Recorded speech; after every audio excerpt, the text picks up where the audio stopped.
ابولیث سمرقندی رحمت الله علیه در کتاب بستان العارفینشان یه حدیث روایت میکنن از طریق انس بن مالک از پیغمبر خدا که واقعا این یک هشداری هست به علما. ایشان میفرمایند العلماء، سخن رسول اکرم است با روایت ابولیث سمرقندی با اسنادی که خودشان در اون کتاب آوردند.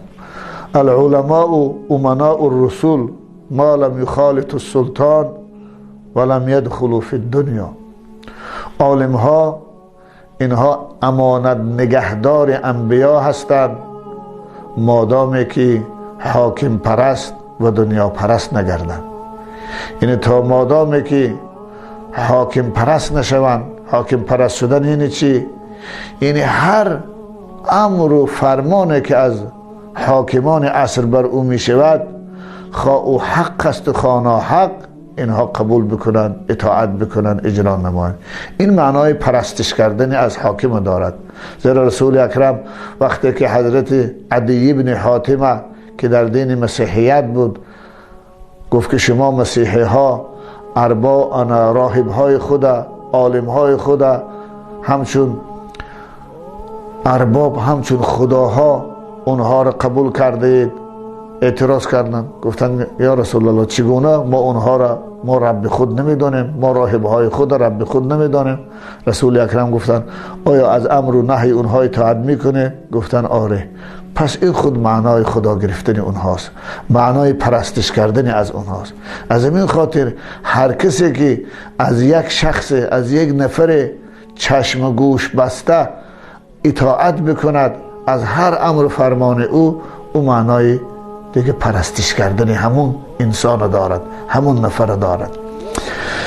خلاصه کلام حضرت چنین فرمودن عالم های شریعت امانت نگهدار انبیا هستند مادامی که حاکم پرست و دنیا پرست نباشند، که به خاطر رضایت حاکم های عصر خود شده و به خاطر مال و ثروت و زرق و برق دنیا شده و دین فروشی بکنن، علم فروشی بکنن، خیانت به میراث انبیا نمایند.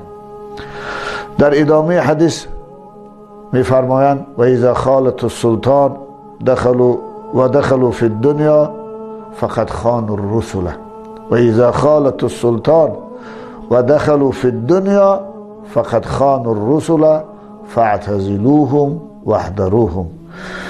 وقتی ببینید که عالم ها حاکم پرست و دنیا پرست شدن، در اطاعت حاکمای عصر خود در آمدن و دنبال دنیا و منصب و مقام دنیا و ثروت و زرق و برق دنیا رفتن، پس شما بدانید که اینها خیانت در حق انبیا نمودن، خیانت در میراث پیامبران خدا نمودن.